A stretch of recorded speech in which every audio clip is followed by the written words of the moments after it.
Hello my friends, and welcome back to the first video of the year. I am so glad to have you back in 2021, and hopefully you celebrated the end of the year the best you could. Today I'm returning to one of my older videos and giving you even more advice. Of course you've already seen the title because you're already watching, but I'm going to be talking about mistakes that most beginner poets make, and even the experienced ones who have maybe become a bit complacent. So if you want to make sure that you're putting your best foot forward, make sure you watch until the very end, because I'm saving the most important tip until last. Let's get into it.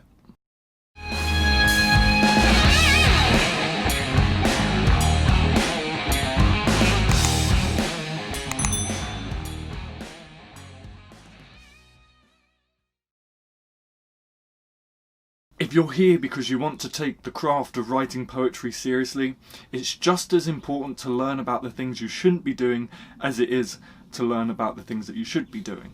But don't worry, you're in the right place. So here are 6 more tips on things to avoid. Number 1. Don't over-edit. Now this comes as a bit of a contradiction to one of the tips I gave in my first mistakes video, which is not trying enough. Now don't get me wrong, one of the most important things about writing poetry is editing your poem. However, there are times when one can go overboard. We start to feel insecure about our writing or anxious about finishing that poem, that we end up going over and over and over until eventually the raw emotion and the soul of the poem has been totally wiped out and gone MIA. It is tough to know when your poem is done.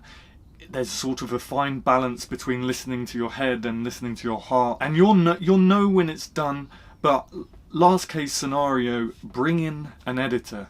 Now of course don't bring in an editor for every single individual poem, you will go broke very, very quickly, but especially when you're looking at putting a chapbook or a collection together, it's always worth bringing in a second voice. Number 2, titling your poem.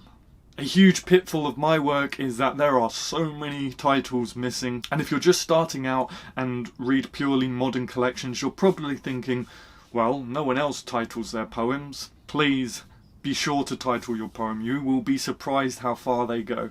They serve as a small introduction to your reader and prepare your readers for what they're about to read. I said read and readers a lot. Tip number 3, not reading other poetry. There's reading again. A big, and I mean big, and common mistake is poets not reading other poets' work. Read plenty, read widely. Even if it's a collection you know you won't like, read it. This is so important so that you can determine where your place in the poetry world lies, and this is how you're going to find your voice and style. If you're looking for recommendations, I have a link in the description down below to some of my favourite poetry collections. Number 4, don't force the rhyme. As you know, I'm a rare breed of poet who actually advocates the use of rhyme in modern poetry. But that's not to say that you have to force a rhyme if it doesn't come naturally and doesn't flow right. If, after careful consideration, you deem that a sentence is better served by using a word that doesn't rhyme where it should, do not force the rhyme to the detriment of your poem. Of course, if you're writing in a form, such as say a sonnet, then of course you do need to have those couplets. But perhaps consider changing the first sentence rather than destroying the whole poem by using a below par and forced rhyme. Don't put a square peg in a round hole. Number 5, having no purpose. There are times when a poem just flows naturally from us, and as poets we rub our hands together and say, well, this isn't so hard. And other times we have to just sit down, do some hard graft and actually map out our poems. Even with the poems that seem to just naturally flow from within, and we think it was a gift from the gods and nothing could possibly be wrong with it, it's important that we sit back and make sure each and every poem that we write has a purpose, a reason for it to exist.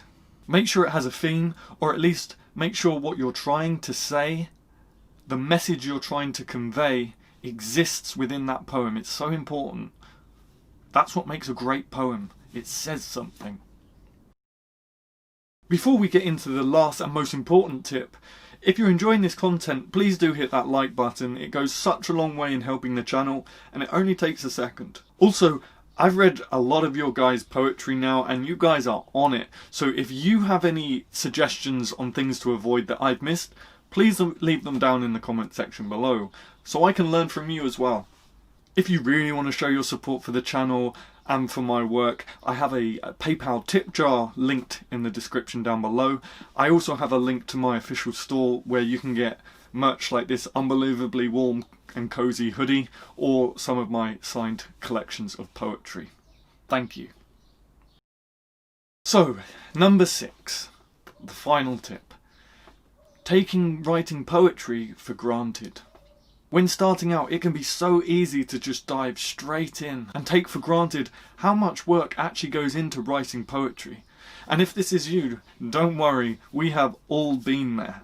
The truth is, there is more to writing poetry than most people think. So if you're sitting there thinking you're the next Shakespeare without studying your craft, I would wager a lot of money that probably isn't true. Like all art, you have to take it seriously and learn the craft. If you're sitting there and you've written 3 books of poetry in just 1 year, I'm sorry to say you're probably doing something wrong. Heck, even if you're writing 1 poetry book a year, I'd wager that your poems probably need a lot more editing. And I'm saying this based on some real poets that I've come across. If you're looking at getting your work out that consistently, more power to you, but I would suggest looking at publishing chapbooks rather than full collections. Sorry, there's just no way that you can write over 100 perfectly crafted, polished poems in a year, let alone 300. And if it takes you a year, 2 years to get out just,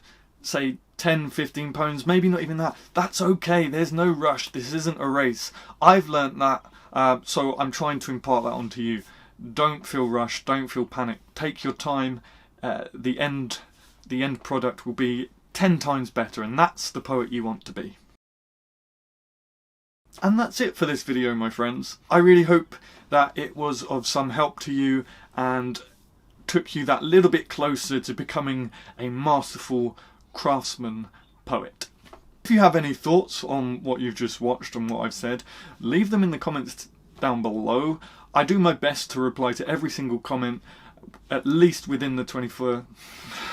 If you have any thoughts about this video or poetry in general, leave them in the comments down below. I do my best to reply to every comment, at least within the first 24 hours of uploading, so let's start a conversation.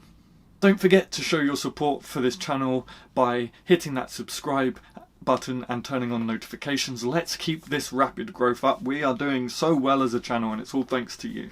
Also, make sure you grab your merch and my collections. All of the links are in the description down below. Until next week, my friends, thank you so much. My name's Adam Gary, and I am in desperate need of a shave. See you next week.